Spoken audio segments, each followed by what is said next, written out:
wabarakatuh. Alhamdulillah. Alhamdulillah nahmaduhu wa nasta'inuhu wa nastaghfiruhu wa nu'minu bihi wa natawakkalu alayh wa na'udzu billahi min syururi anfusina wa min sayyiati a'malina may yahdihillahu fala mudilla lahu wa may yudlil fala hadiya lahu wa nashhadu an la ilaha illallah wa nashhadu anna Muhammadan 'abduhu wa rasuluh. Allahumma salli wa sallim ala sayyidina Muhammad wa ala alihi wa sahbihi wa baraka wa sallam tasliman katsira. Amma ba'd. Gambar singit. Maaf saya selalu lupa nak ni.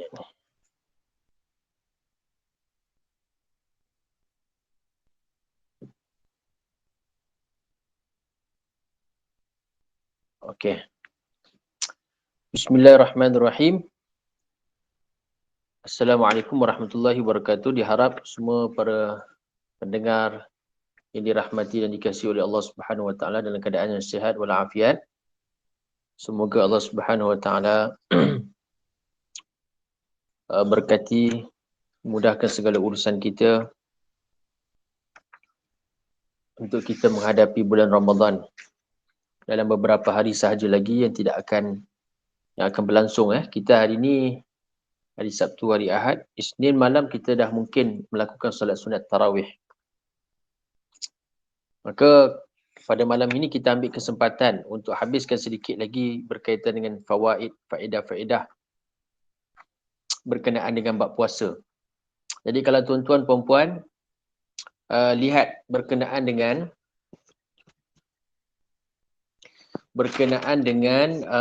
perkara yang dimakruhkan ketika berpuasa. Muka surat apa perkara yang dimakruhkan ketika berpuasa tu? Muka surat 87. Saya nak tambah sedikit antara perkara yang dimakruhkan tetapi tidak disebutkan dalam kitab ini. Kita tambah sedikit daripada kitab At-Taqriratus Sadidah.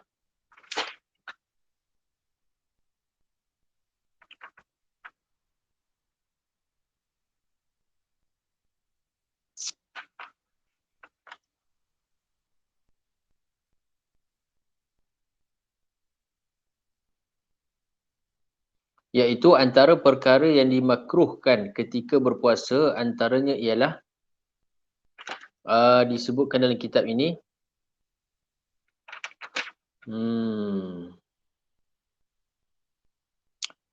iaitu al-alku. Apa maksud al-alku?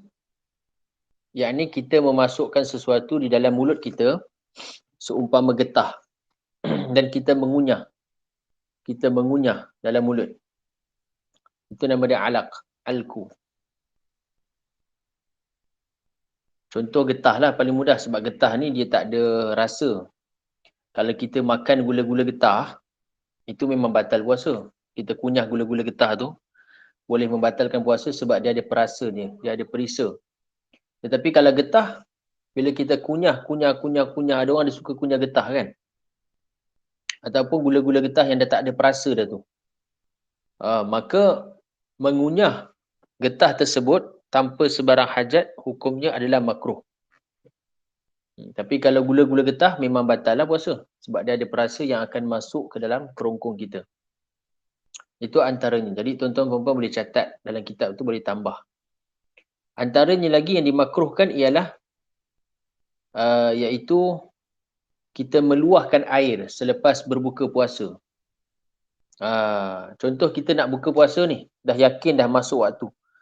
Maka kita pun makan kurma sunat kan, kita dahulukan dengan kurma, tamar, rutab. Kemudian kita pun minum air. Bila kita minum air, kita bersihkan mulut kita mungkin, kita kumur-kumur, kemudian baru kita makan. Jadi makruh sebenarnya kita mengeluarkan air yang telah masuk dalam mulut kita tu. Kerana sebenarnya mulut kita ni bila berpuasa, dia ada kesan-kesan yang dipanggil kesan keberkatan puasa tu sendiri. Maka bila kita minum, air yang pertama masuk dalam mulut, kita terus telan. Terus telan dia. Okey. Maknanya makruh kita mengeluarkan air yang masuk selepas berbuka puasa. Kita mengeluarkan dia, makruh. Bahkan kita disunatkan menelan terus air tersebut selepas berbuka. Dan antara yang makruh lagi ialah al-ghuslu bil inrimas. Maksudnya kita mandi tu dalam keadaan kita mandi menyelam. Macam sekarang ni swimming pool lah. Mandi menyelam. Makruh ketika bulan puasa. Mandi sungai, mandi laut. Ha. Cuma kalaulah kita mandi tadi, kalau kita mandi tadi,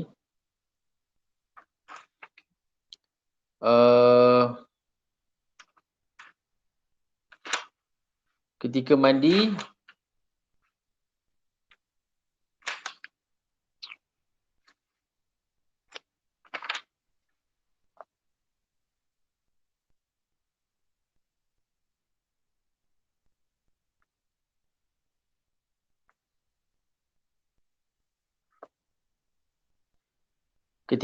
menyelam ni, kalau boleh elakkanlah daripada air termasuk ke dalam mana-mana rongga yang terbuka.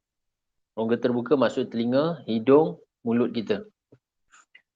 Kalau kita mandi menyelam ketika berpuasa, walaupun mandi tersebut mandi wajib. Walaupun mandi tersebut adalah mandi wajib. Maka kalaulah air tadi masuk, walaupun tak sengaja, walaupun tidak sengaja, maka boleh menyebabkan terbatal puasa. Sebab itu dalam masalah ketika berpuasa ni, maka jangan kita berkumur melainkan ketika berwuduk. Jangan kita apa lagi? Mandi tak apalah. Kalau kita nak mandi tak ada masalah. Cuma bila kita mandi, kalaulah dia bukan mandi sunat atau mandi wajib, bukan mandi yang disunatkan atau bukan mandi wajib, maka kita pastikan jangan ada air yang masuk dalam mana-mana anggota ruang rongga yang terbuka. Khususnya telinga dan mulut kita lah, dan hidung. Kalau termasuk, dia ada tafsir. Sekiranya mandi itu mandi sunat atau mandi wajib, maka dimaafkan, walaupun tak sengaja. Tapi kalaulah mandi tersebut bukan mandi sunat dan bukan mandi wajib, saja-saja mandi nak bersihkan diri, maka kalau air termasuk pada mana-mana rongga terbuka, walaupun tidak sengaja, boleh menyebabkan batal puasa. Jadi ni kita perlu tahu ni. Sebab tu kalau kita nak mandi siang Ramadan, pastikan air yang lebih selamat lah. Lebih selamat, pastikan jangan ada air yang termasuk dalam telinga ataupun mulut kita. Melainkan mandi sunat atau mandi wajib, itu tak apa. Kalau termasuk, kira maaf. Kemudian antara yang makruh lagi ialah banyak makan dan banyak tidur. Banyak makan dan banyak tidur. Okey, makan terlalu banyak. Itu antara yang makruh. Banyak tidur di siang Ramadan. Ini pun telah disebutkan sebelum ni. Kemudian yang lain kita semua dah sebut kot.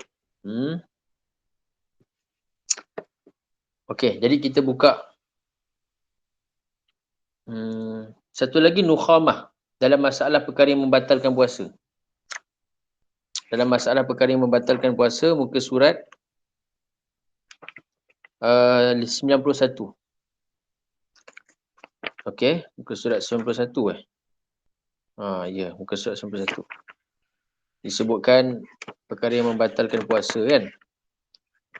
Jadi kalau kita tengok murtad, darah haid, keluar darah haid, nifas, gila, mabuk, pingsan, ni semua. Tapi ada tafsir je lah. Kalau gila walaupun sekejap batal.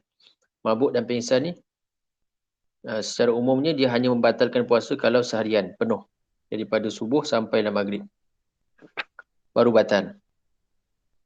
Keluarkan air mani dengan sentuhan, melalui sentuhan. Muntah dengan sengaja, sengaja muntah.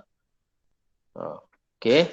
Kemudian ada tambahan lagi yang kita tidak sebutkan dalam kitab ni, menyebut bahawa antara tambahan lagi hukum disebutkan di sini, hukum berkenaan dengan nukhamah. Nukhamah. Sebelum ni kita sebutkan hukum menelan air liur. Kita dah terangkan dah. Boleh menelan air liur dengan 3 syarat. Air liur itu suci, tidak ada najis padanya, tidak bercampur dengan benda lain, Dan air liur itu mestilah di dalam mulut, bukan di luar daripada mulut. Okey?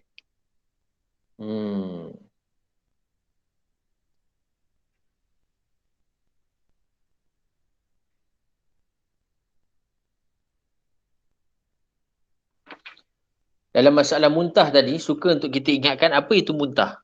Apa yang dikatakan sebagai muntah? Muntah ni ialah makanan yang keluar balik selepas melepasi halkum. Walaupun yang keluar itu air.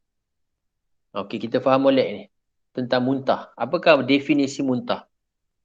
Muntah ni ialah makanan yang keluar ataupun sesuatu lah yang keluar daripada dalam kita ni selepas dia melepasi halkum. Dia dah lepas daripada halkum, dia keluar balik. Walaupun air.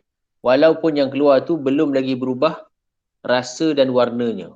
Rasa tetap sama, warna tetap sama. Tak ada bau busuk. Maka itulah dinamakan sebagai muntah. Dia dah lepas sini, dia keluar balik. Maka kalau perbuatan muntah tu, contohnya macam kita berus gigi kan. Ada setengah orang dia suka jolok-jolok-jolok sampai terkeluar. Maka itu adalah dikira perbuatan sengaja.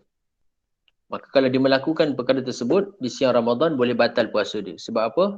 Muntah itu berlaku dengan perbuatannya, sengaja. Tapi kalau muntah tu berlaku, walaupun yang keluar tu sedikit, kalau muntah tu berlaku tanpa sengaja, kan? Dia loyo, tiba-tiba wah terkeluar, maka itu tidak batal. Sebab apa? Bukan dengan ikhtiar dia.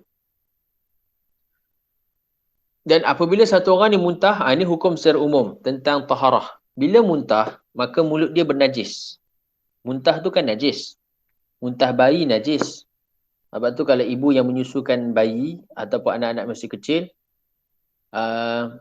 muntah itu adalah najis. Muntah bayi tu najis. Maka kita perlu perhatikan ketika nak bawa dalam solat. Okey, sebab antara syarat sah solat mesti suci daripada najis. Tetapi bagi ibu yang dibalai ataupun sentiasa terjebak dengan muntah ini, sebabkan bayi tadi suka muntah,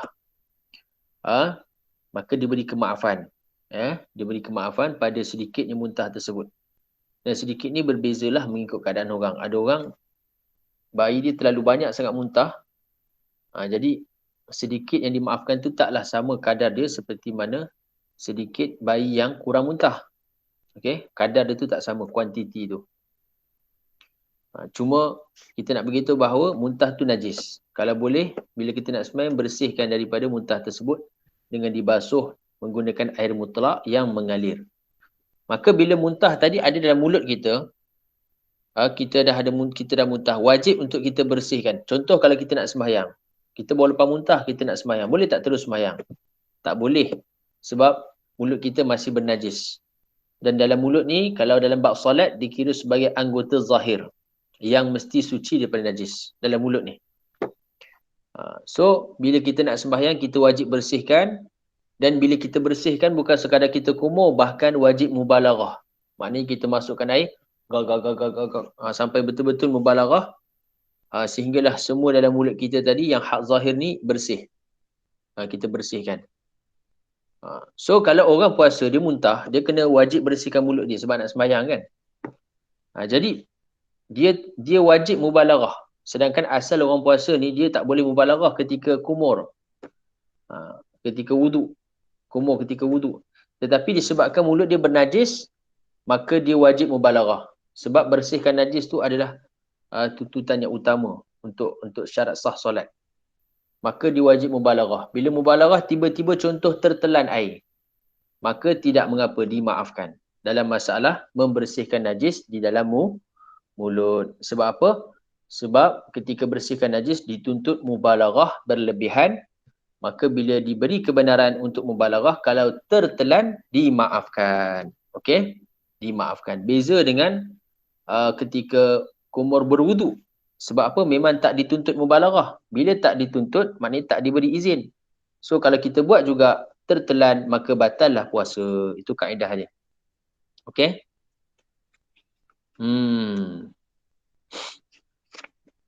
Itu berkaitan sedikit tentang Tentang apa? Tentang muntah. Okey, saya nak sebutkan tadi tentang apa? Tentang nukhamah. Tentang apa? Nukhamah. Nukhamah ni apa dia? Uh, Nukhamah. Nukhamah ni dia ialah dia macam balgam, lendir-lendir yang ada dekat apa dalam ni kan. Dan kalau kita sesemua dia ada lendir-lendir dia balgam kan. Kahak lah orang panggil kahak. Maka kalau kahak ni dia sampai had zahir, kahak tu yang kita duk rasa kat dada ke dekat atas ni ke kepala kan. Kan balgam ni dia macam datang daripada kepala, dia turun. Ada datang daripada dada kan. Maka kalau balgam atau kahak ni dia dah sampai had zahir. Had zahir maknanya dia kita keluarkan dia kita keluarkan dia sampai kahak tadi berada di atas lidah kita misalnya. Dah lebih daripada makhraj ha, dah keluar lebih daripada makhraj ha. Kemudian kita telan semula kahak tadi.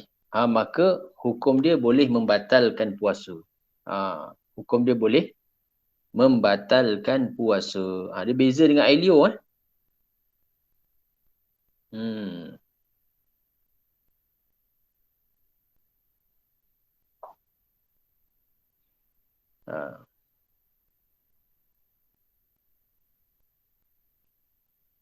Berbeza dengan ailio. Kalau ailio ni memang dalam mulut je. So kita telan tak ada masalah dengan 3 syarat tadi. Tapi kalau balgam yang keluar daripada dalam ataupun daripada kepala, bila kita keluarkan dia sampai ke mulut, maka kita perlu luahkan dia. Kita kena bersihkan dia, luahkan dia daripada mulut kita. Tak boleh kita telan. Melainkan dia tertelan tak sengaja. Itu tak apalah, dimaafkan sebab masyaqqah. Ataupun balgam tadi dia daripada bahagian dalam, dia tak sampai hak zahir mulut, tapi dia terus masuk dekat kerongkong kita kan. Kita boleh rasa dia punya apa, kahak tu daripada hidung dalam ni, dia terus masuk dekat kerongkong belakang ni. Itu tak apa, sebab itu memang dah masyaqqah, dah susah. Dan dia tak sampai hak zahir, maka tidak mengapa. Yang boleh membatalkan ni apabila dia sampai hak zahir, kita keluarkan dia, kemudian kita telan balik. Itu boleh membatalkan ketika berpuasa. Sebab itu dalam masalah balgam ni, kahak ni, bila kita keluarkan misalnya daripada dalam ni, dada kita ataupun daripada hidung kita, yang terbaik kita luahkanlah, bersihkan. Jangan kita telan dia kalau kita dah keluarkan sampai hak zahir, maknanya dalam mulut kita ni. Okey? Harap semua jelas insya-Allah berkaitan perkara tersebut. Okey, setakat ni boleh faham tak? Yang dengar boleh faham tak? Tentang masalah yang kita bentangkan tadi. Tak ada respon. Boleh faham Daniel boleh faham Anak muda kita, masya-Allah. Respect anak muda kita yang luangkan masa untuk belajar ilmu. Masya-Allah. Okey. Jadi tuan-tuan, puan-puan boleh tengok muka surat 123 faedah 1. Faedah 1. Puasa sunat bagi satu orang isteri. Puasa sunat bagi satu orang isteri. Hukum berpuasa sunat bagi satu orang isteri tanpa izin daripada suami, hukumnya adalah haram. Tetapi hukum puasanya sah. Ini kita dah bahaskan. Hal ini jika suami tadi berada di rumahnya. Maknanya apa? Kalau satu orang isteri dia nak puasa sunat, suami dia ada kat rumah, maka dia perlu minta izin daripada suami. So kalau suami dia beri keizinan, suami dia kata, tak apalah, yang nak puasa, puasa. Abang tak kisah.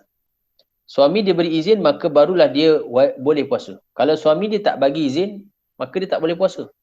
Hukum dia haram. Tetapi puasa dia tetap sah. Melainkan kalau suami dia memang tak ada kat rumah, musafir, keluar kerja, pergi sebelum subuh, balik lepas maghrib, contohlah, maka bolehlah untuk dia berpuasa.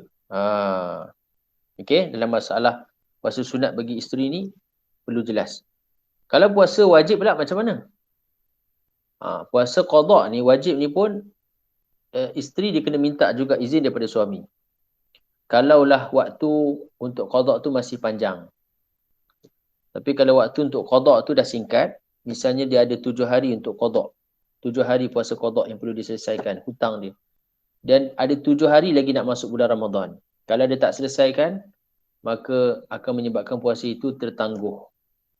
Maka ketika itu dia terus boleh puasa tanpa izin daripada suami dia sebab masa dah sempit.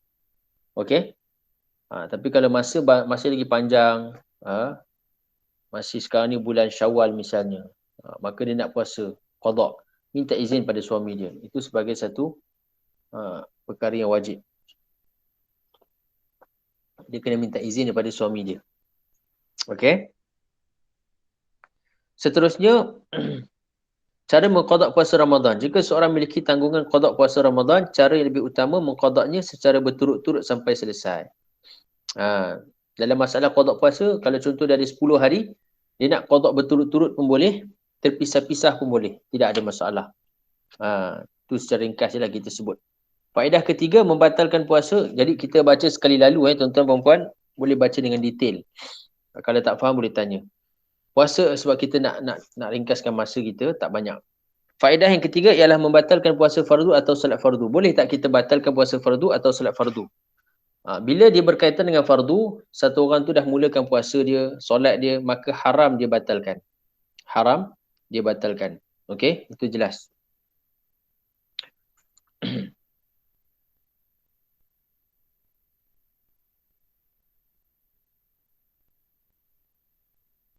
Haram dia batalkan. Maksudnya dia kena teruskan lah. Bila dah mulakan, dia kena teruskan. Okey, seterusnya ialah membatalkan puasa sunat. Batalkan puasa sunat juga, hukumnya adalah boleh. Puasa sunat dia tak macam puasa fardu atau solat fardu. Kalau puasa sunat, solat sunat boleh dibatalkan. Tetapi makruh kalau tanpa uzur. Okey? Makruh kalau tanpa uzur. Dan sebenarnya,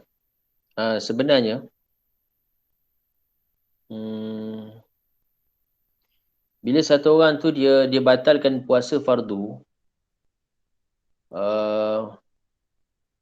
memang jelaslah dia kena qada. Contohnya, dia batalkan puasa Ramadan ke, dia kena qada. Ataupun dia batalkan puasa nazar dia ke yang wajib, maka dia kena qada puasa tersebut. Sebab kaedah mudah je. Mana-mana ibadat fardu yang dibatalkan, maka dia wajib qada. Termasuklah solat fardu. Cuma solat fardu ni, dia kalau kita batalkan, selagi masih ada waktu, kita tak namakan qada lah. Kita namakan dia ada. Sebab dia masih dalam waktu. Okey? Adapun puasa sunat atau solat sunat, bila kita batalkan dia, itu memang jelas. Tidak wajib qada. Tidak wajib qada. Cuma batal saja-saja tanpa uzur, maka makruh. Contoh uzur yang kita boleh batalkan puasa apa dia? Contoh uzur yang kita boleh batalkan puasa ialah seperti contoh satu orang, dia tak tahan, dia sakit misalnya. Sakit, kan? Dia sakit. Ataupun dia musafir. Menangis. Menangis tak batal puasa. Menangis tak batal puasa. Sebab menangis ni, dia memanglah dalam buat puasa bukan semua benda yang, dia bukan hanya sekadar benda luar dan masuk batal. Contoh benda luar dan masuk batal ni jelas kita faham. Kita makan, minum kan dengan sengaja, tahu batal. Tapi dalam buat puasa ada juga benda yang mana daripada dalam dia keluar batal. Contohnya istimna, mengeluarkan mani dengan sengaja kan, dengan sentuhan, tu batal. Muntah dengan sengaja, batal. Tapi kalau menangis tak batal. Menangis tak batal. Okey? Bekam, keluarkan darah. Itu daripada badan kita keluar kan, pun tak batal. Tapi makruh di bulan Ramadan. Makruh. Siang Ramadan makruh kita melakukannya. Sebab ada mazhab yang mengatakan batal. Okey? Tapi kalau menangis tak batal. Jadi kita tengok kat sini sedikit membatalkan puasa. Okey, sunat.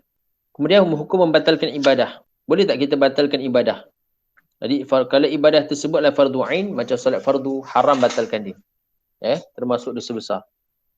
Dan jika ibadah tersebut fardu kifayah, maka pendapat yang kuat boleh dibatalkan, kecuali pada 3 jenis masalah ibadah yang tak boleh, iaitu jihad, haji dan umrah, walaupun dia bersifat fardu kifayah kan. Tapi haji dan umrah ni sebenarnya dia bukan fardu kifayah, dia adalah fardu ain. Haji dan umrah ni hukum dia adalah wajib. Mazhab Imam Syafi'i, haji adalah wajib bila kita ada kemampuan, sama macam puasa. Umrah pun sama juga. Hukumnya adalah wajib walaupun sekali seumur hidup. Walaupun sekali. Bila kita ada kemampuan, wajib kita mengerjakan umrah. Jadi ramai orang tak tahu bahawa umrah ni wajib sebenarnya. Wajib. Umrah ni bila kita ada kemampuan, wajib kita lakukan. Haji pun sama. Bila kita ada kemampuan, wajib kita lakukan. Kemampuan tu maksudnya apa? Kita ada nafkah, perbelanjaan yang mencukupi untuk pergi dan untuk balik, untuk keluarga kita yang ditinggalkan, dan kemudian kesihatan kita mengizinkan, dan begitu juga kita ada kota yang dibenarkanlah untuk pergi, maka ketika itu kita dikira mampu, maka wajiblah kita pergi haji. Umrah ni lagi mudah daripada haji, kan? Belanja tak besar, 5,000 pun dah boleh dah untuk kita pergi umrah. Melainkan sekarang lah sebab dihadkan COVID dan sebagainya. Dulu kemampuan tu luas lah dalam bab umrah. Bila mampu, maka kita wajib pergi umrah sebenarnya. Ramai orang tak faham sebab dia pergi melancun tempat lain boleh. Kan, pergi New Zealand, pergi England, tapi umrah dia tangguh-tangguh.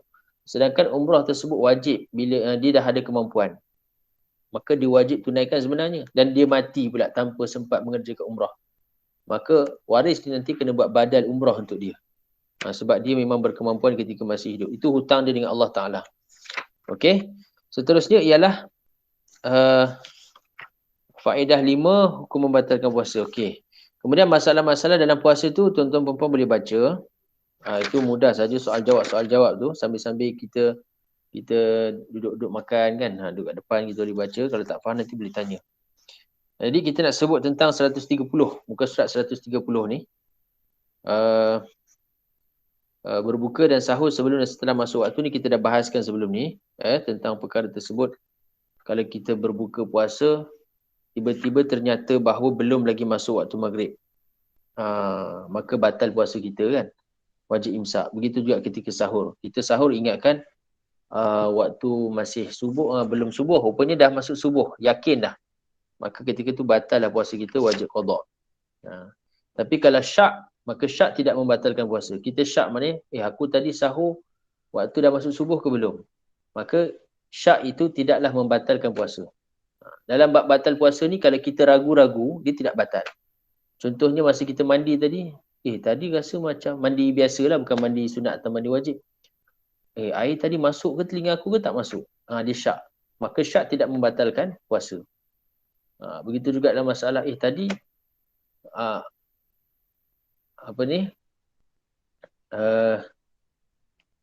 dia sahur tadi, tadi aku sahur tu dah masuk waktu subuh ke belum? Dia syak. Maka itu tidak membatalkan puasa dia. Okey, begitu juga ketika berbuka. Berbuka dia syak. Adakah dia tapi dalam bab masalah berbuka ni dia berat sikit lah. Sebab itu kalau satu orang dia syak, adakah waktu telah masuk atau tidak? Dalam masalah berbuka, maka jangan dia berbuka lagi. Tunggu sampai betul-betul yakin. Tunggu sampai betul-betul yakin. Okey.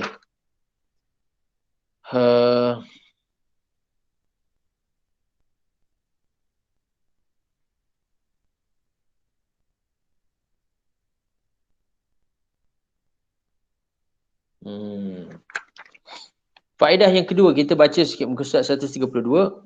Hukum menggunakan ubat titis mata atau celak mata ketika puasa. Secara umum, saya tak baca panjang, kita beritahu jawapan dia terus. Hukum dia adalah satu orang menggunakan ubat titis mata atau celak. Dia sama ada puasa wajib atau puasa sunat, hukum dia harus, tak batal. Okey? Tak batal puasa. Tuan-tuan perempuan boleh bacalah apa sebab dia. Kemudian seterusnya, hukum menggunakan ubat titis telinga ketika berpuasa. Kita titis telinga, masuk telinga. Telinga ni kan rongga terbuka, batal tak puasa? Maka secara umum dalam ikut kaedah dia batal. Kalau saja-saja batal. Okey? Tetapi tidak batal di sini, jawapan dia tidak batal sekiranya ada 3 syarat ni. Pertama, memang sakit telinga yang tak mampu ditahan. Yang kedua, rasa sakit tersebut boleh dikurangkan dengan ubat tadi. Hanya boleh dikurangkan menggunakan ubat tersebut. Yang ketiga, yakin bahawa ubat tersebut dapat mengurangi rasa sakitnya atau menyembuhkan. Maknanya doktor kata kamu kena pakai ubat ni untuk kurangkan rasa sakit. Melalui pengalaman kita ataupun doktor yang beritahu. So, bolehlah kalau ada 3 syarat ni kita titikkan pada telinga dan dikira tidak batal puasa kita. Sebab masalah dipanggil sebagai darurat. Dia panggil kita sakit kan. Bila sakit, al-masyaqqatu tajlibu taysir. Kesukaran dia menarik kemudahan. ad-dararu yuzalu. Kemudaratan boleh dihilangkan. Okey? Kalau saja-saja masuk air, batal. Tak ada hajat apa-apa. Kemudian hukum masukkan jari dalam kemaluan ketika berpuasa. Ini khususnya wanita. Batal tak puasa? Maka secara ringkas kita sebut hukumnya batal puasa. Wajib untuk dia imsak sampailah masuk waktu maghrib. Okey? Dan wajib qada puasa tersebut. Sebab bila masukkan jari dalam kemaluan ni boleh membatalkan puasa dia. Seterusnya, hukum menggunakan ubat bantuan pernafasan ketika berpuasa. Seseorang yang terkena penyakit asma. Maka kita kata perkara tersebut, misalnya dia terpaksa minum ubat. Ataupun dia terpaksa pakai yang asma tu. Maka kita kata bahawa perkara itu boleh membatalkan puasa. So, dia wajib imsak dan dia wajib qada balik puasa tadi bila dah sihat. Selepas Ramadan. Okey? Itu pun kita dah sebutkan sebelum ni. Seterusnya ialah hukum masukkan air dalam telinga tak kala mandi. Orang yang mandi, masuk air dalam telinga. Batal tak puasa?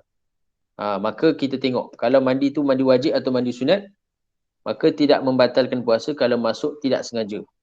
Kalau sengaja memang batal lah. Tak sengaja. Kalau mandi tadi mandi wajib atau mandi sunat. Contoh mandi sunat, mandi Jumaat. Mandi wajib contohnya kita berjunub. Wanita yang suci daripada haid. Maka dia mandi wajib. Ketika itu air termasuk. Tak sengaja. Maka tak batal. Sebab apa? Mandi tadi mandi wajib. Sebab apa? Mandi tadi mandi sunat. Tapi kalau mandi saja-saja, bukan wajib, bukan sunat, termasuk air. Batal puasa. Walaupun termasuk. Okey, kita kena faham benda tu. Menggunakan kosmetik tak kala berpuasa. Apakah hukum dia? Hukum dia boleh tidak batal puasa sebab walaupun dia hanya guna atas kulit. Dia tidaklah masuk melalui rongga yang terbuka. Dia masuk pada kulit saja. Dan terlebih baik digunakan alat tu kalau diperlukanlah. Maka digunakan selepas terbenam matahari. Sebab dia di antara perkara yang bertepatan dengan nafsu kita kan. Cuma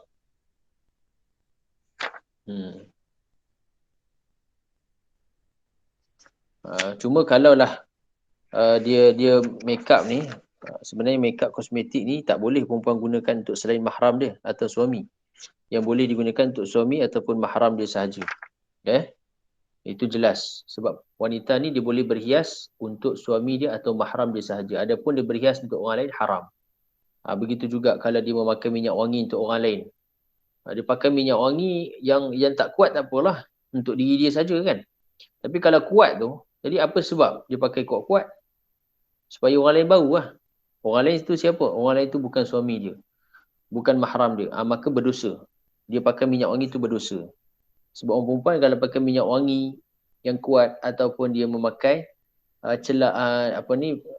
make up dan sebagainya, maka boleh menimbulkan fitnah ataupun syahwat ke atas orang lain. Maka dia perlu elakkan. Seterusnya ialah hukum menggunakan balsam atau ubat gosok tak kala puasa. Contoh kita gosok kat badan ke minyak panas ke apa. Boleh tak? Maka hukumnya harus. Tidak batal puasa. Sebab walaupun kita kata dia masuk melalui kulit tadi kan, rongga-rongga pada kulit, tapi dia bukan daripada rongga terbuka. Seperti mulut, telinga dan sebagainya. Kita dah sebut rongga yang terbuka ni hanya 5. Iaitu telinga, hidung, mulut, kemaluan depan dan belakang. Maka kalau masuk zat pada 5 ni, selepas sehingga ke dalam had batin, barulah batal puasa dia. Adapun selain 5 ni, kalau masuk tak batal. Ataupun dia meresap ke tak batal. Hukum menggunakan ubat penghenti kebiasaan merokok ketika puasa. Satu orang dia nak berhenti daripada rokok. Sebab rokok ni batal tak puasa. Rokok pada siang Ramadan. Batal puasa sebab rokok ni dia ada zat dia. Kita hisap dan dia masuk dalam dada kita. Lebih daripada hak zahir. Maka batal. Sebab tu orang kalau dia hisap rokok siang Ramadan dia tak rokok. Kalau rokok batal puasa dia. Jadi dia pakai apa nak hentikan rokok dia tu, dia pakailah sesuatu tampal kat leher ke, dia tampal kat apa ke. Maka itu tak batal puasa dia. Tapi kalau dia minum ubat yang jenis dia telan ke apa ke, maka itu tidak boleh. Kalau dia minum juga maka batal puasa dia, wajib qada. Bahkan berdosa. Dia tak boleh gunakan ubat tersebut. Kemudian faedah yang ke-10, berpuasa tetapi tidak menaikkan solat fardu. Ini pun ramai juga. Orang yang mana datang Ramadan, dia puasa tapi tak sembahyang fardu. Maka macam mana? Kita katakan bahawa satu orang yang berpuasa di bulan Ramadan tetapi di dalam masa yang lain dia tidak menunaikan solat fardu. Jadi sebenarnya dua-dua perkara dituntut. Puasa adalah ibadat yang berasingan dengan solat. Solat dituntut, puasa juga dituntut. So kalau ditinggalkan solat, dia hanya puasa, maka dia hanya terlepas kewajipan puasa tapi tidak solat. Cuma kita kata kalau dia tidak solat fardu kerana dia ingkar. Ini segi hukum lah. Ini umum. Dia tinggalkan solat kerana apa? Dia ingkar kewajipan solat fardu. Maksudnya dia kata solat fardu tidak wajib. Maka orang yang macam ni boleh dihukum sebagai kafir. Sebab apa? Sebab telah maklum minad din bid darurah. Secara pasti seluruh orang tahu dah. Seluruh orang Islam dah tahu bahawa solat itu wajib. Tak terkecuali. Jadi kalau dia mengingkari, bahkan ada ijma', ada Quran, hadis, maka dia telah khilaf dengan Al-Quran, hadis dan ijma', boleh jatuh kepada hukum kafir. Tambah pula dia bersifat qat'i kan, bukan zanni. Dan kemudian kalau dia tidak solat tadi kerana rasa malas, maka dia dihukum fasik. Wajib baginya untuk bertaubat dan qada balik solat-solat tersebut. Adapun puasa dia macam mana? Sah ke tidak? Puasa dia tetap sah. Kalaulah cukup syarat dan rukun dia. Okey? Jadi kita tak ada hak untuk mengatakan kamu ni puasa bukan main lagi, tapi sembahyang tak sembahyang. Baik tak payah puasa. Salah perkataan kita tu. Sebab dia melakukan ibadah puasa, itu dah dia selesaikan satu tanggungjawab dia dengan Allah. Cuma kita nak macam mana nak bantu dia supaya dia dapat sembahyang. Tu je. Jangan kita menasihati dia dengan menyebabkan kita babitkan puasa tadi sehingga dia pun tak puasa terus. Sedangkan puasa tu wajib, solat tu wajib. So cara dia, puasa tu kita kata, Masya Allah, kamu dah bagus dengan puasa. Alangkah baiknya kalau kamu tambah lagi sembahyang fardu kan. Maka insya-Allah syurga kamu lebih baik, lebih cantik kan. Allah Ta'ala akan mudahkan masuk syurga. Jadi kita berkata-kata dengan sesuatu perkataan yang boleh meningkatkan amal dia, bukan terus meninggalkan kefarduan dia yang telah sedia dilakukan. Okey? Itu jelas. Ini dalam masalah nak beri nasihat pada orang ni pun, ataupun kita nak beri komentar ni pun, kita kena belajar dia punya adab dia. Adab dia. Seperti mana kita suka orang nasihat kita. Cara dia, kaifiat dia, lemah lembut, kasih sayang, kita tak terasa dengan perkataan dia. Maka begitulah juga orang yang mana, kalau kita nak nasihat, kita kena nasihat sedemikian. Perkataan yang tidak mengguris hati dia. Walaupun dia buat dosa besar, walaupun dia buat maksiat. Selagi mana dia orang Islam, kita kena muliakan dia. Kalimah yang ada dalam hati dia, kalimah la ilaha illallah. Penyakit orang Islam hari ni, bila mana dia tidak ada sifat menghormati orang Islam yang lain. Kan? Semata-mata mungkin satu kesalahan yang kecil, kita perbesarkan kesalahan tadi, dan kita telah mencela, memaki hamun dia. Perkataan yang kita ucapkan itu bukanlah perkataan yang selayaknya diberikan. Sedangkan Nabi SAW tak pernah ajar macam tu. Satu orang Arab Badui datang masuk dalam masjid Nabi, dia kencing. Merata dia kencing. Dia kencing lah. Sahabat lain semua nak bunuh dah. Tapi Nabi SAW tahan. Dan Nabi tak marah dia. Nabi biarkan. Selesai daripada kencing dia, Nabi nasihatkan dia dengan penuh hikmah dan kasih sayang. Tak marah pun. Sedangkan kesalahan yang dibuat tu besar. Kencing dalam masjid, tempat rumah ibadah, tempat yang suci. Sehingga ada sebahagian sahabat nak bunuh. Jadi Nabi dengan akhlak Nabi ni, macam mana kita nak belajar kan? Orang buat kesalahan, kesilapan, bukan kita mencela, memaki hamun dia. Itu bukan akhlak satu orang Islam. Kita dalam masa yang sama, kita nak betulkan orang. Tapi kita menzahirkan benda yang tidak betul. Itu masalah kita hari ni. Kita nak betulkan orang, kita nak nasihat orang, tapi kita sendiri pun belum betul lagi. Bukan tak boleh nasihat, boleh. Tapi cara kita nasihat tu kena betul. Kena bertepatan dengan apa yang Islam ajar kepada kita, apa yang Nabi SAW ajar kepada kita. Sebab tu kita kena banyak belajar baca kisah-kisah Nabi, sirah Nabi, supaya akhlak Nabi itu ada dalam diri kita. Okey. Seterusnya ialah Allahumma salli wa sallim barik alaih. Jadi itu dia. Itu berkaitan dengan beberapa perkara. Cuma satu lagi, injection. Ditanyakan dalam Taqriratus Sadidat ni pun menyebutkan tentang hukum injection. Hukum injection. Dipanggil dalam bahasa Arab hukumul ibrah. Suntikan. Jadi kalau suntikan ni, tambah-tambah kita bulan puasa sekarang ni, ada dipanggil vaksin. Kita nak dekat puasa. Ada orang yang mungkin akan divaksin kan. Untuk buat umrah mungkin, nak buat haji, akan divaksin. Hukum vaksin tu tak payah kita persoalkan lagi lah. Itu dah keluar fatwa dan sebagainya, terpulang lah. Nak ambil tak ambil tu terpulang lah. Kan? Dia punya pro kontra dia masing-masing dah tahu. Jadi terpulang pada diri masing-masing. Buat pilihan yang terbaik. Istikharah, minta doa pada Allah. Usaha, ikhtiar, tawakal, tengok keadaan diri kita, munasib ke tidak ambil.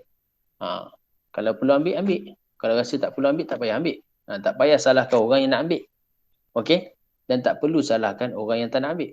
Itu adalah pilihan. Pilihan masing-masing. Jadi jangan kita saling menyalahkan. Benda yang ada pilihan, tak perlulah kita nak salahkan. Macam benda sunat. Orang nak buat tak apa, tak buat pun tak apa kan. Kalau dia tak buat benda sunat, adakah boleh kita marah dia? Kau ni apalah tak sembahyang sunat? Kita tak boleh marah dia. Kan? Bahkan orang tak sembahyang fardu pun, kita tak boleh cakap macam tu pada dia. Kau ni apa tak sembahyang fardu? Bahkan kita kena nasihat dengan cara yang baik kan. Cerita kelebihan, wujud dengan kasih sayang. Itu dakwah cara Nabi. Jadi apatah lagi benda yang harus, benda yang sunat, dia tak boleh kita nak paksa orang. So nak ambil boleh, tak ambil pun tak apa. Terpulang pada masing-masing. Terpulang pada masing-masing. Maka tak perlu kita gaduh-gaduh. Ini duk bergaduh dalam media sosial kan. Benda yang tak ada manfaat lah kita nak bergaduh. Untuk benda yang kecil-kecil, remeh-temeh macam ni kan. Penat. Kita penat. Orang Islam kat Malaysia ni suka sangat timbulkan isu yang sebenarnya tak perlu nak timbulkan pun. Penuh dekat FB, dekat WhatsApp dan sebagainya. Dia buang masa kita. Dengan menulis perkara yang sia-sia, tak ada faedah. Maka disebutkan oleh para ulama, boleh tak kita suntik ketika sedang berpuasa? Maka dalam kitab Taqrib menyebut ada 3 qaul. Pertama, harus ketika ada darurat. Darurat ni maknanya apa? Kalau tak suntik boleh menyebabkan bawa kepada kematian atau boleh menyebabkan mati. Maka ketika itu hukum suntikan tu harus. Ini bergantung kepada nasihat doktor lah. Doktor dalam masalah ni kita perlu mengikut nasihat doktor.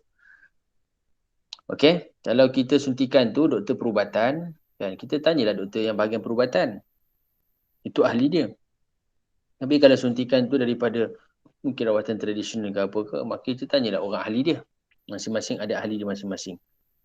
Maka dalam masalah suntikan ni, satu pendapat mengatakan dia terbatal. Dia di segi hukum suntik tu harus kalau ada darurat, okey. Suntik tu sendiri harus bila ada darurat. Cuma adakah puasa terbatal atau tidak? Itu persoalan dia. Maknanya kita suntik ketika puasa tu taklah haram. Boleh, tak ada masalah bila ada darurat. Okey. Cuma masalah puasa kita batal ke tidak? Itu dia punya berlaku perselisihan di kalangan ulama. Maka pendapat yang pertama mengatakan batal. Batal secara mutlak. Batal. Suntik batal. Apa jenis suntikan pun batal. Okey. Sebab ilah dia kerana sampai ke dalam rongga. Perut ke apa misalnya. Yang kedua, pandangan kedua mengatakan bahawa tidak batal secara mutlak. Maksudnya apa jenis suntikan pun yang kita ambil tak batal ketika puasa. Okey. Sebab dia masuk bukan daripada rongga terbuka kan. Rongga terbuka kan mulut, hidung, telinga, kemaluan depan dan belakang. Okey. Ini adalah dua pandangan yang kita kata ada satu lagi pandangan yang lebih tepat, iaitu dalam mazhab Syafi'i itulah pandangan yang mu'tamad. Dalam masalah suntikan ni pun tuan-tuan perempuan boleh tengok dalam ni rasa. Ada kalau tak silap saya. Surat berapa saya tu nampak. Nanti siapa yang perasan tentang suntikan dalam kitab ni boleh lebih tahu saya lebih mubtilat perkara yang membatalkan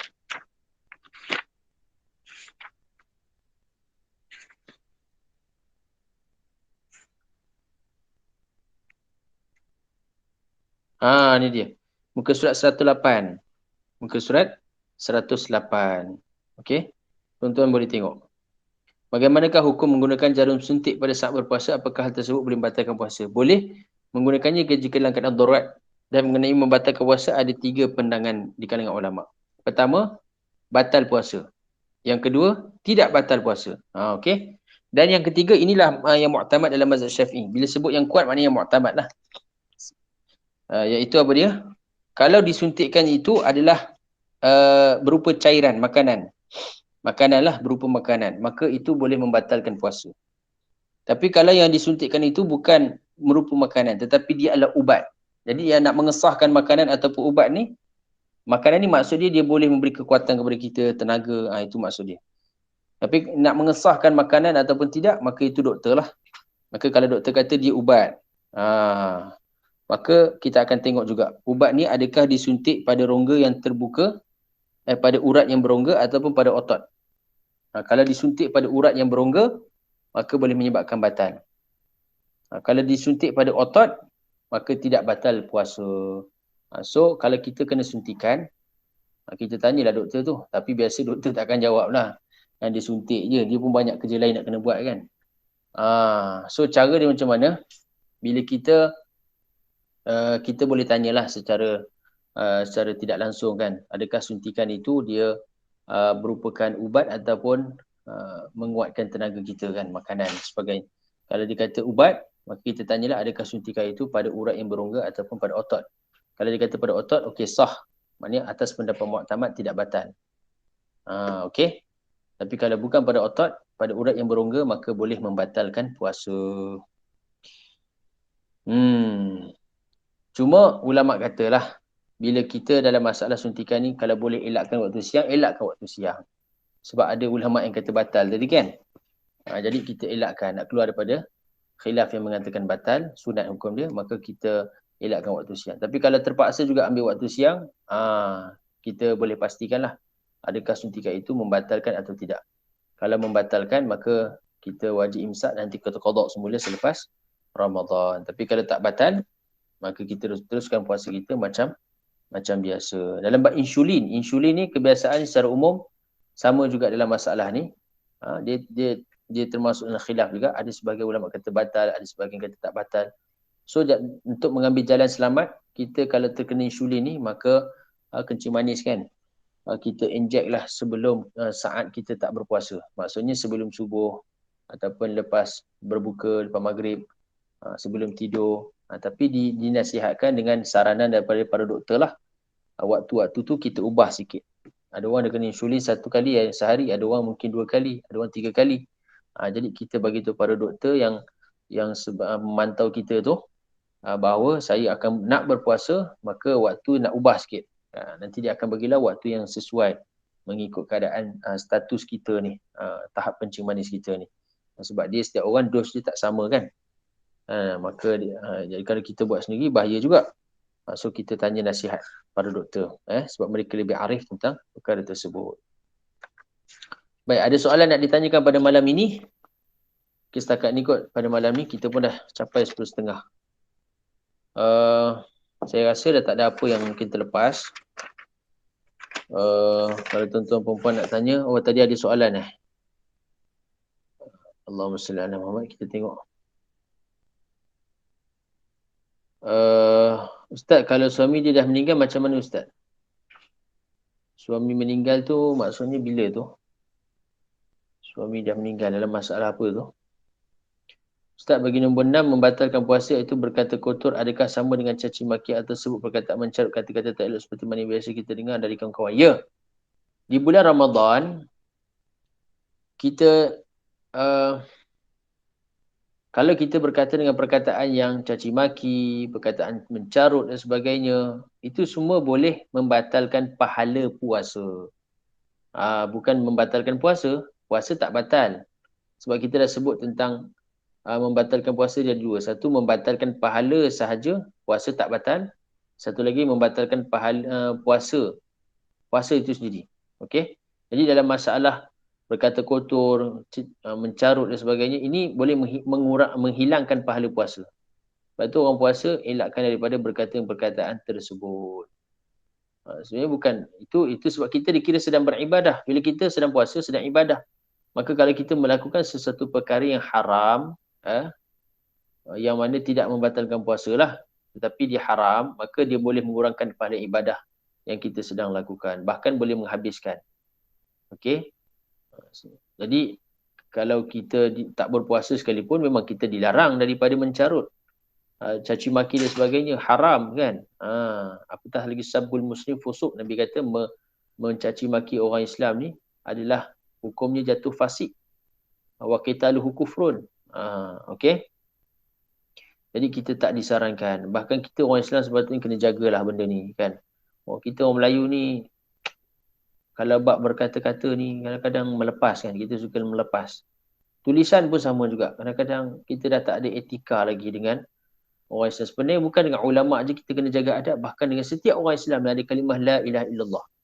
Hatta pendosa, hatta penzina sekalipun. Kita kena jaga adab perkataan mulut kita.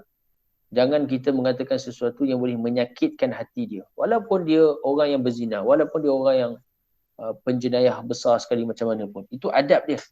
Kita hanya boleh benci pada maksiat yang dia lakukan. Tapi kita tak boleh benci pada zat dia, pada diri dia sendiri. Selagi mana dia ada kalimah la ilaha illallah Muhammadur Rasulullah. Kalimah yang mulia. Okey? Apatah lagi orang yang kita caci maki itu ulama'. Ustaz-ustaz. Kan? Para mufti. Sekarang ni saya tengok dalam apa? Facebook. Allahu Akbar. Sedih dalam komen-komen kan. Orang suka caci maki. Sampai mufti pun kena.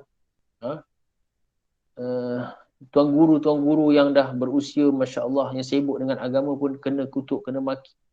Kan? Benda yang kita tak pasti betul ke tidak.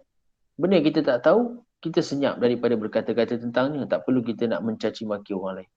Khawatir nanti satu hari kita yang akan dikenakan dosa yang kita caci maki pada orang tu. Na'udzubillah min zalik. Batal tak puasa jika pakai ubat alsa mulut ketika puasa. Ubat alsa mulut kalau pakai ketika puasa tak batal. Sebab dia masih lagi kawasan hak zahir. Cuma bila kita pakai tu, pastikan jangan kita telan ubat tersebut. Jangan kita telan. Kalau kita tertelan ataupun telan, boleh batal puasa. Sebab itu kalau siang Ramadan, elakkanlah daripada pakai. Kita takut tertelan. Kita takut tertelan. Ustaz, kalau satu Ramadan tu tak boleh nak berpuasa lagi. Contoh 4 Ramadan baru nak start puasa. Masih boleh niat untuk puasa sebulan ke? Boleh. Tasnim Rashid. Okey, sebelum ni saya ada sebut bahawa niat sebulan tu mesti pada satu malam satu Ramadan. Itu dalam mazhab Imam Malik. Okey. Dalam mazhab Imam Malik. Dalam mazhab Syafi'i tak ada niat sebulan. Tetapi kita dah pastikan bahawa dalam mazhab Imam Malik ni setelah kita mendengar daripada beberapa tuan guru bahawa dia bukan semestinya mesti satu Ramadan. Bahkan boleh juga diniatkan puasa sebulan. Tapi bukan sebulan lah. Kalau dah 4 Ramadan baru kita suci, kita nak puasa, kita akan niat apa dia? Sahaja aku berpuasa baki daripada bulan Ramadan pada bulan Ramadan tahun ini kerana Allah Ta'ala. Baki daripada bulan Ramadan. Bukan sebulan. Sebab dah tinggal 26 hari. Okey? Jadi baki daripada bulan Ramadan. Boleh. Tak ada masalah. Okey, dalam itu adalah cara yang betul untuk niat sebulan tu lah. Yang kita kata sebulan tu dalam mazhab Imam Malik rahmatullahi alaih. Tak semestinya malam pertama. Boleh juga sekiranya kita tak dapat buat malam pertama disebabkan uzur ke apa ke kan. Macam haid dan sebagainya. Maka kita niat baki bulan Ramadan pada malam yang kita dah boleh berpuasa. Okey? Itu jelas. Dalam masalah wanita yang haid, dia beza dengan wanita yang suci. Dia puasa, bila dia suci, dia suci, dia puasa lah. Tiba-tiba tengah hari tu datang darah, maka kita hukum sebagai puasa dia batal lah. Kalau darah tu darah haid, puasa dia batal, dia wajib qada. Satu lagi keadaan dia dalam keadaan haid. Tiba-tiba tengah hari Ramadan tu, siang tu dia suci, dia mandi wajib. Maka wajib tak dia puasa? Dia tak wajib puasa sebab memang tak boleh puasa pun. Sebab syarat puasa mesti suci daripada haid, daripada bermula subuh sampailah maghrib. So masa mula subuh tadi masih keluar darah. Maka bila tengah hari, darah baru berhenti. Maka dia tak boleh puasa. Dia hanya disunatkan imsak, menahan diri daripada perkara yang membatalkan puasa. Makan, minum, kulit telinga. Itu sahaja disunatkan. Kalau nak makan boleh, tak ada masalah. Sebab dia memang tak puasa pun. Jadi dia boleh makan, boleh minum. Cuma jangan zahirkanlah pada orang terang-terangan hormati bulan Ramadan kan. Begitu juga wanita haid. Wanita yang sedang haid, dia tak wajib, memang tak boleh puasa. Jadi boleh tak dimakan? Dia boleh makan. Tapi janganlah zahirkan di khalayak ramai kan. Bahawa apa ni, aku ni sedang haid, aku pun makan depan orang kan. Tak boleh lah. Itu tak beradab kan. Kita bulan Ramadan kita hormati. Orang yang berpuasa, satu lagi bulan Ramadan tu sendiri kita hormati. Jadi kita tidaklah makan di khalayak ramai walaupun kita dibolehkan. Bahkan tak disunatkan imsak bagi wanita yang haid. Okey, ada soalan lagi? Ustaz, apakah hukum perempuan memakan pil penahan haid dalam bulan Ramadan kerana tidak mahu meninggalkan puasa? Okey, sebenarnya hukum memakan pil tu sendiri harus ke tidak? Dia bergantung. Makan pil penahan haid ni dia bergantung kepada nasihat, sebab yang tahu tentang yang pil-pil ni doktor lah. Jadi dia kena minta nasihat daripada doktor. Maknanya pil yang dia ambil tu adakah boleh memudaratkan diri dia. Kalau tak memudaratkan, hanya sekadar menahan haid dia saja, maka hukum memakan pil tu harus. Hukum dia adalah harus, bukan haram, harus. Dan kalau dia makan pil tadi, dia ada beberapa hukum berkaitan dengan apa? Dengan haid tadi. Bila dia makan pil, haid dia terhenti. Ada beberapa hukum yang berkaitan. Tentang haid saja, ulama sebut banyak hukum berkaitan dengan haid ni sebenarnya. Talak, puasa, jima, nikah, iddah, banyak. Ada 10-12 berkaitan dengan haid ni. Sebab itu wanita dia kena belajar tentang haid. Ilmu haid ni dia kena belajar. Sebab banyak berkait dengan hukum-hukum syarak. Kalau tak dapat pun sekali agung, kita belajar sikit-sikit kan. Luangkan masa kita. Jadi dalam masalah contohnya dia makan pil haid ni, apa hukum yang berkaitan? Contoh bila dia makan pil haid, darah tak keluar. So sepatutnya hari tersebut darah keluar, tapi hari tu darah tak keluar. Mengikut adat dia kan. Darah tersebut keluar tapi dia makan pil tu darah tak keluar. Maka adakah dia dihukum wanita yang suci? Dia boleh sembahyang, boleh puasa dan sebagainya. Itu persoalan dia. Ataupun dia dikira sebagai wanita yang haid juga walaupun darah tak keluar. Jadi dalam masalah ni ulama kata sebab darah tak keluar, dia akan dihukum zahir, dia akan dihukum wanita ni haid bila mana darah keluar. Itu aras yang pertama, tanda pertama. Tapi bukan semestinya lah bila darah keluar tu haid. Tapi itulah tanda utama. Maka bila wanita ni kita kata dia tak keluar darah sebab dia makan pil. So kita akan hukum kepada hak zahir. Zahir bila tak keluar darah adalah suci. Maka dia dihukum suci. Bermakna dia boleh puasa, dia boleh kalau contoh orang pergi haji umrah kan, dia takut nanti tengah-tengah ihram tu haid, dia memakan pil. Boleh, tak ada masalah. Maksudnya boleh tu maknanya dia boleh melakukan ibadat seperti orang yang suci. Cuma masalah makan pil tu itu kena nasihat doktor lah. Kalau beri mudarat haram. Jadi kalau pil tu memang dia boleh makan, doktor kata tak ada masalah kamu nak makan, tak ada side effect, tak ada apa, insya-Allah okey baik. Kita boleh makan. Dan kalau kita tak keluar darah, boleh puasa, boleh sembahyang macam biasa. Okey? Kita dihukum sebagai suci. Walaupun sebenarnya waktu tu waktu haid kita.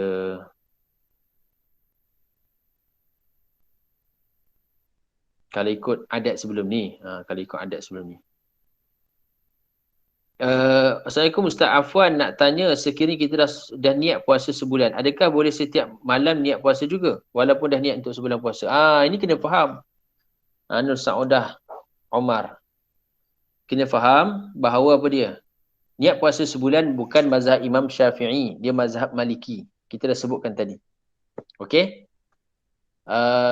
Adapun mazhab Imam Syafi'i yang kita anuti sekarang ni, wajib kita berniat setiap malam. Wajib. Kalau terlupa niat satu malam, terlupa niat. Sampai subuh terlupa niat. Maka puasa kita pada siang tersebut tidak sah. Wajib kita imsak dan wajib qada semula nanti lepas Ramadan. Kalau terlupa niat. Okey? So, yang wajib setiap malam ni, kita niat ni adalah mazhab Syafi'i. Maka kita walaupun dah niat sebulan, bukan boleh, memang wajib. Memang wajib.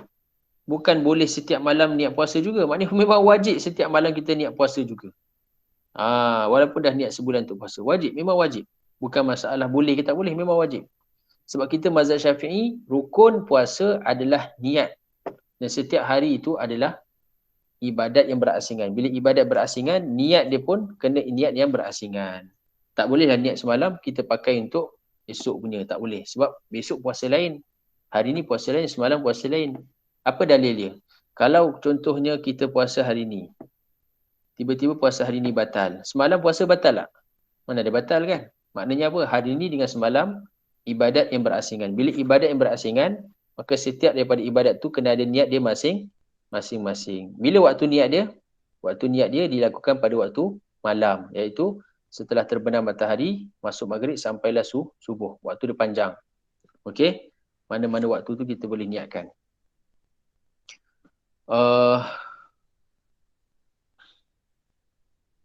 Cuma dalam niat masa sebulan tu kita beritahu dah sebelum ni apa faedah dia. Pertama, kalau kita mati pertengahan bulan, kita dapat pahala puasa sebulan penuh.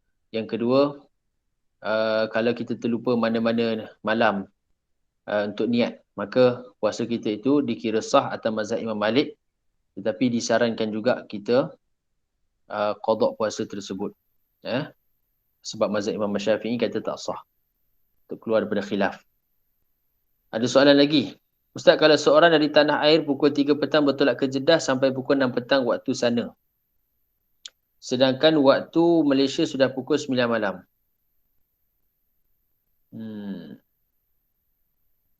Waktu mana yang saya ikut berbuka puasa? Dia kena ikut waktu di mana dia berada. Kaedah dia mudah. Dalam bab puasa ni diikut pada waktu di mana dia berada. Kalau dia berada di Malaysia, maka dia ikut waktu Malaysia. Kalau dia berada di Jeddah, maka dia ikut waktu Jeddah. Itu kaedah dia, okey? Begitu juga kalau satu orang dia puasa kan, dah cukup 30 hari kat Malaysia.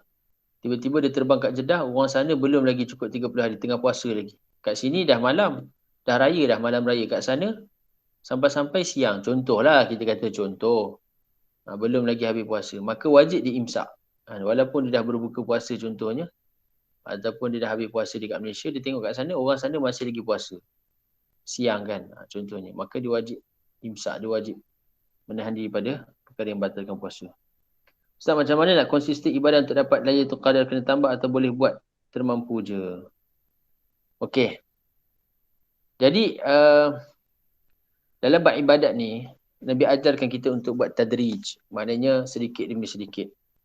Nak dapat konsisten ni istiqamah lah kita kata.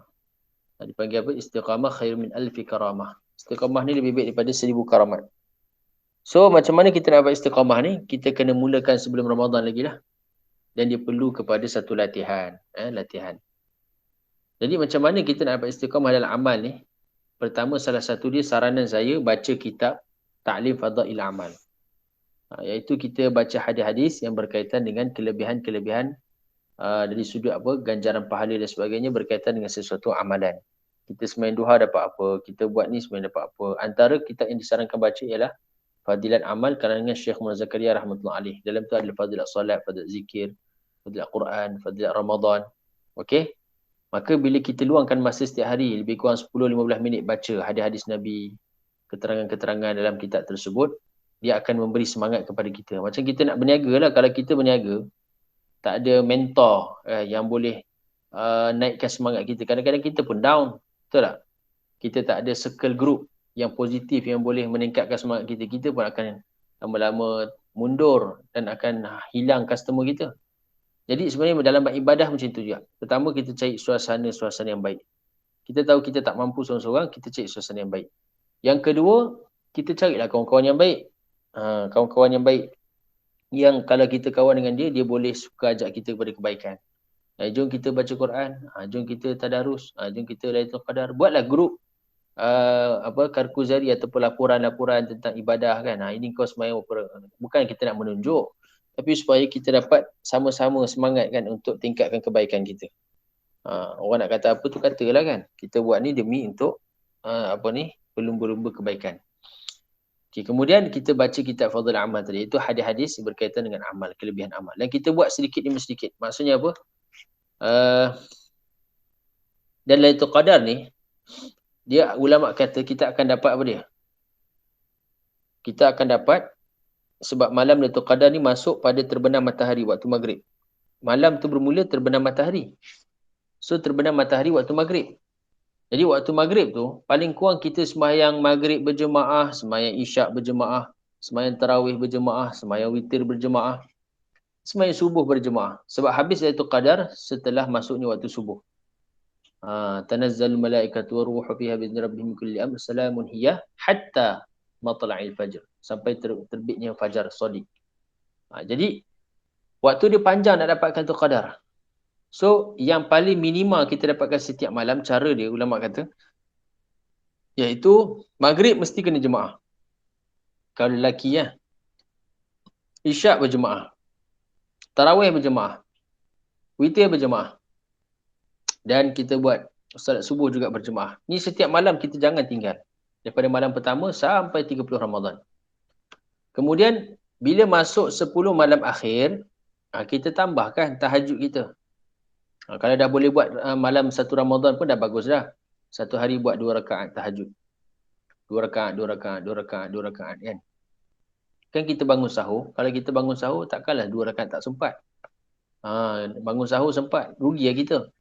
Jadi kita dah alam-alam bangun sahur tu, sembahyanglah 2-4 rakaat kan tahajud. Okey? Buat sikit. Bila masuk 10 malam akhir, kita gandakan sikit lagi. Mungkin kita buat 2 sebelum ni, 4 sebelum ni, kita tambahkan solat apa? Solat taubat, solat hajat, solat tasbih. 10 malam akhir. Tak mampu 10 malam akhir, kita ambil malam-malam ganjil. 21, 23, 25, 27, 29. Yang betul-betul kita buat punya. Kita jaga malam tu. Ataupun tak dapat jaga seluruh malam, separuh malam pun jadilah. Kan? Kalau tak tidur langsung pening juga kan. Separuh malam. Maknanya kita usahakan paling kurang malam kita tu daripada terbenam matahari sampai subuh tu, separuh daripada malam tu penuh dengan kebaikan. Sibuk dengan kita apa, buka puasa dah amalan kebaikan dah, sunat. Sibuk dengan baca sembahyang maghrib, isyak, tarawih, witir, tadarusnya. Kemudian lagi separuh lagi kita rehat. Kan? Kemudian sebelum sahur kita bangunlah tahajud 2-4 rakaat, sembahyang sunat taubat, hajat. Kita cubalah usaha 10 malam terakhir. Kalau tak mampu, cari malam ganjil. Kalau tak mampu, kita ambillah malam yang betul-betul ulama kata kemungkinan besar berlaku, iaitu 21 atau 23 atau 27. 3 malam ni. Kita jangan miss langsung 3 malam ni. Okey. Wallahu alam. Ada lagi soalan yang terakhir sebelum kita tutup. Bolehkah kita paksa diri untuk ibadah sedangkan dah letih atau sakit tubuh badan? Jadi dia ibadah ni umum. Kadang-kadang orang faham ibadah ni mesti kena sembahyang. Tak. Kan? Ibadah ni tak semestinya sembahyang. Okay? Walaupun sembahyang itu adalah ibadat badaniyah, ibadat badan yang paling afdal.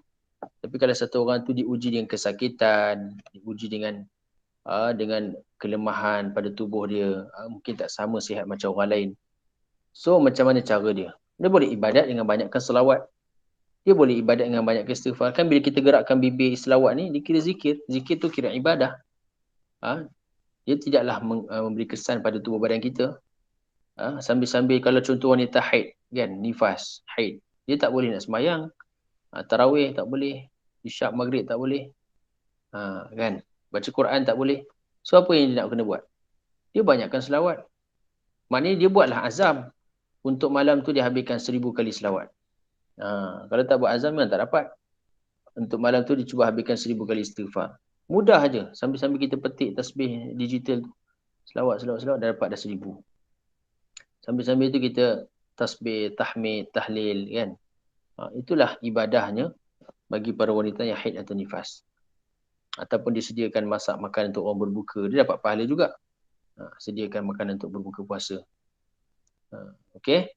Jadi ibadah ni luas. Kan? Kalau dia tak mampu sembahyang, dia baca Quran. Tak mampu baca Quran, dia berzikir, selawat, istighfar. Ataupun dia dengar bacaan Quran. Ataupun dia dengar majlis ilmu. Banyak kan? Kalau kita tak mampu nak sembahyang, jangan kita fokus ibadat tu pada sembahyang je. Tapi kalau orang yang ada kekuatan, kesihatan, dia usahalah sembahyang. Tapi kalau letih sembahyang, maka dia buatlah apa yang boleh, yang menghilangkan keletihan dia. Tapi zaman Nabi dengan sahabat ni, kalau kita tengok zaman Nabi sahabat ni, mereka, Nabi kata, arihna ya Bilal bis salah. Rehatkan kami dengan sembahyang. Tengok zaman Nabi dan sahabat ni mereka rehat dengan solat. Itu beza kerohanian sahabat dengan kita. Nabi dengan kita. Mereka ni rehat dalam sembahyang. Letih mereka rehat dalam sembahyang. Begitu juga ulama pada zaman dahulu kan. Ulama-ulama yang akhirat ni kita tengok. Bila mereka sakit, tapi bila mereka sembahyang, seolah-olah kesakitan tu hilang. Sebab apa? Begitu lazatnya mereka berhubungan dengan Allah. Jadi, kita mampu cakap je kan. Semoga Allah Ta'ala beri kepada kita perkara ini. Kena cakap lah. Benda yang kita tak dapat lagi, kita kena cakap juga.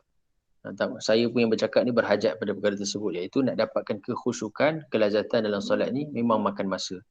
Dia kena latihan, kena ada suasana, kena ada jemaah, kena ada konsisten. Satu amalan kita tambah satu amalan, satu amalan kita tambah satu amalan. Jangan kita buat sekali banyak, kemudian kita peletih penat, akhirnya kita tak buat langsung dah lepas tu. Satu ketika satu orang sahabat zaman Nabi, Nabi kata satu orang lelaki ni dia Masya Allah, dulu dia suka jaga malam, tapi sekarang ni dia dah tinggalkan jaga malam dia. Maknanya dia langsung tak sembahyang dah, tahajud. Jadi perkara itu ditegur oleh Nabi SAW. Maka kalau kita buat amal ni, kita peganglah satu amalan yang mana kita mampu buat secara berterusan, walaupun sedikit. Jangan kita buat banyak, tapi akhirnya kita tinggalkan. Biar sedikit, tapi kita boleh konsisten dia. Hak mana kita mampu. Jadi kalau kita mampu 2 rakaat, buat 2 rakaat dulu. Duha kan, kita tak pernah sembahyang duha, tiba-tiba kita buat 8. Lepas tu esok kita dah malas nak buat. Jadi, itu tak bagus. Kan? Kita nak mulakan, kita mulakan sedikit. 2. Kita buat 2. Bila dah seronok 2 tu, baru kita upgrade, tambah lagi 2.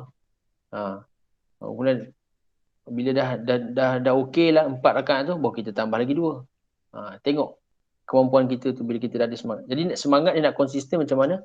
Sebab tu kita kena hidupkan bacaan hadis Nabi di rumah kita. Hadis Nabi ni maknanya berkaitan dengan kelebihan amal.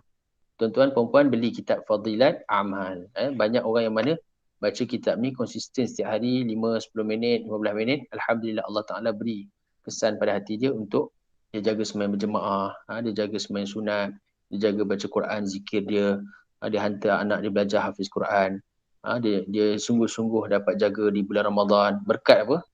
Berkat dia baca kitab Fadilat Amal ni. Pengisian dia sangat bagus untuk kita sama-sama amalkan insya-Allah. Okay, setakat ni sahaja pada malam ni, insya-Allah kita pun nak masuk pukul 11 dah. Wallahu ta'ala alam. Berjumpa lagi pada esok malam insya-Allah. Kalau ada kelapangan, kita akan sambung sedikit berkaitan dengan ada Lailatul Qadar diterangkan dalam ni. Jadi kalau tuan-tuan besok sedia tak lagi satu malam kita sentuh tentang Lailatul Qadar, kemudian solat tarawih, zakat fitrah kita dah sentuh belum lagi zakat fitrah.